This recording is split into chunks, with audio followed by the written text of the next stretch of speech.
First of all, apologies for any fan noise. It is so hot right now in England. It's unreal. My office is it's like a sauna. So apologies if you can hear the fans in the background, but hopefully you shouldn't be able to. We're going to kick off this episode of Transfer Roundup with quite a big story. We have Dani Alves of Juventus, ex-Barcelona man, and he has been linked with Man City. Now, in the Champions League last season, towards the end of the Champions League, you know, when Juventus were really getting towards the final, they were absolutely amazing. And I think actually a lot of it was down to Dani Alves, playing in that right wing-back position, right mid/right back, you know, going forward with the team, coming back with the team. He's done it so well for years now, and he almost looks better than ever. So why not would, you know, a team like Man City be interested? They've obviously been trying to get Kyle Walker. That looks like it might not be happening. He might be staying with Tottenham. So instead, they're going to go with Dani Alves. And I believe it would be for maybe 1 or 2 seasons. He still looks good at the age of 35. Let's just double check because I don't want to get that wrong. I think he's 33 in the game. So maybe 34, 35 by now. I'm not really 100% sure on that. But it would be a hell of a signing, I think, even if it's just for 1 season. I think Dani Alves still has it. He really does. One of the best right-backs in the world over the last 10 years. So it could be interesting to see if this happens. I think, if anything, he'll probably end up staying at Juventus for the remaining time on his career, I would say. But if he does make one more move, Man City would be a good choice, I would say. He's guaranteed to play. Probably going to win the league. Let's say Man City, you know, do get their shit together next season. They probably could be favourites. Why not go to Man City and play under Pep again? So, interesting rumour, this one. Now, back again with another rumour that's been talked about a lot. This is Salah, obviously, on his way out from Roma, and it looks like he could be going to Liverpool. It's been in the news for a couple of weeks now, but it looks like it's done. It looks like in the next 24 hours, 48 hours or so, this will be a confirmed transfer. 30 million euros plus. I'm not sure of the exact number. There's a lot of numbers being thrown around. Until they officially release their statements, they might not even give an official number. It's looking like it's going to be around that 30 to 35 million euros, which is quite a lot of money for, I would say, a player they don't necessarily need. But Salah improves any team, really. He's been brilliant for Roma, and I'm sure they will replace him. They'll have to replace him with someone. I don't know who that could be. But Liverpool, with Mane, Salah, Firmino, Coutinho, I mean, they've got so many great players. I don't know how he's going to quite fit in. I think I've mentioned this already before in previous episodes. But still, regardless, it's a hell of a signing if it does go through. And it's looking like it will go through very, very soon. So enjoy, Liverpool fans. That is a big bit of news. Now, for another transfer that looks like it's going to happen in the next few days, it's Sandro, the ex-Barca man, currently at Malaga, going to Everton. Everton being one of the busiest teams of the transfer window so far. They've already got Pickford, they've already got Klaassen, and it looks like if Lukaku is on his way out, or actually regardless if Lukaku leaves or not, they will be bringing in Sandro, which for me is and could be one of the best signings of the window so far. Clearly didn't quite work out at Barcelona. He's looked very good at Malaga. I used him in my Nottingham Forest career mode. He's ridiculous in that game, although he kind of bugged out and got 98 finishing, which is crazy. But it looks like he could be going to Everton, and again, it'll be in the next 24 to 48 hours that it gets confirmed.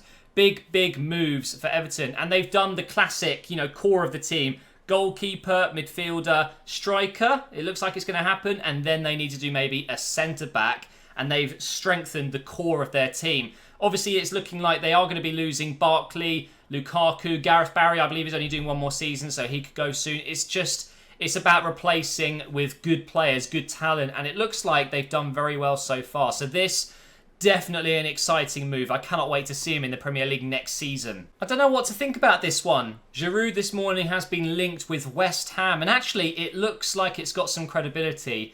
These things happen a lot, especially with Arsenal players, as we're always being linked with other players coming in. So obviously, naturally, players are going to be linked away. And it seems like Giroux actually could be on his way out. I don't know how I feel about it, because although Giroux isn't going to win you the league, he is still a very good striker, a very underrated striker. I mean, for France, he has been absolutely unreal lately. So I'd actually feel a little bit sad, like we've lost someone very good in our team if he was to leave. But it's a bit of odd timing, because only recently he said he sees his career ending at Arsenal. So whether or not this is actually going to happen, a lot of companies and papers and magazines are covering this story, and it does look like it's pretty legit. So maybe West Ham have decided that Iheanacho is no longer a realistic target and they'd rather get someone in that's a bit more experienced. He's been there, done that, and Giroux is definitely that kind of player. And he does suit that West Ham style of play. He kind of replaces Carroll, you know, big in the box, good with headers, and he scores crazy goals, bicycle kicks and scorpion kicks and all that stuff. But please, I hope this isn't true, because we need to keep hold of most of our players that actually bring things to the team, score goals. But we still need to obviously bring in some better players. And I think if we could get another striker ahead of Giroux, he would still be a fantastic backup. And we shouldn't really be looking to sell him, but who knows what's going to happen. It's definitely one to keep your eye out on, because West Ham are definitely looking for a striker. Now this one makes a lot of sense. It looks like Adama of Middlesbrough, ex-Barcelona player as well, could be on his way to West Ham, and it does make sense. I think West Ham do need a player of his type. Really electric player, loads of pace, getting down the wing, and you know, maybe Feghouli isn't quite up to it. Tora, has he gone back to Besiktas? I think he might have. Besiktas, sorry. I can't think of any other wingers right now. Are you maybe? I just don't see it. I think Adama definitely has the potential to be a very good player, and we saw glimpses of it last season when he did play for Middlesbrough. And you know, they've been relegated. He should be in the Premier League, I would say, and I would love to see this move happen. I think West Ham would be a great destination for him, and it wouldn't be too expensive. So again, one to keep your eye out on, and definitely a good move for the Premier League, because it's another young player that shows great promise. But will he ever live up to his name? After playing for Barcelona at a young age, it's quite often difficult to live up to your name.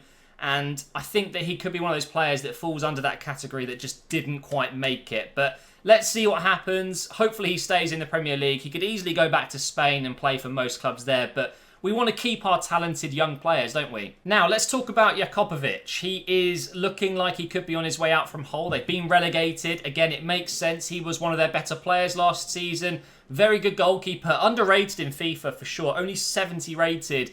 And he could be on his way to Leicester. Now, the reason I think this is an interesting move is maybe, because if you think about Leicester, they've already got two relatively good keepers. One very good keeper, actually, I would say, in Schmeichel. And they've got Zieler as a backup. He did really well in the Bundesliga. So one of them is going, maybe. Maybe they're looking for a new backup goalkeeper. But could it be that one of their better players, Schmeichel, could be on his way? Who knows? I think Schmeichel could probably walk into most Premier League sides. So maybe this is a replacement, because he's of a similar, well, maybe not as good, but he is definitely a good goalkeeper, a very, very good goalkeeper, and Hull would definitely miss him. If he wasn't in goal last season, I think they would have conceded a hell of a lot more goals if they had some sort of younger goalkeeper that didn't have the same quality, you know. So it's an interesting one, not necessarily because they're selling a player, it's more about which team he's going to. Put it that way. Leicester could be signing a new goalkeeper, and therefore what are they doing with their other two? Could Schmeichel be on his way to Manchester United as a backup? Who knows what's going to happen? But that is going to bring this video to an end. I am sweating. It's just too hot to sit in front of your computer all day. So hopefully you don't mind. This video is a little bit shorter.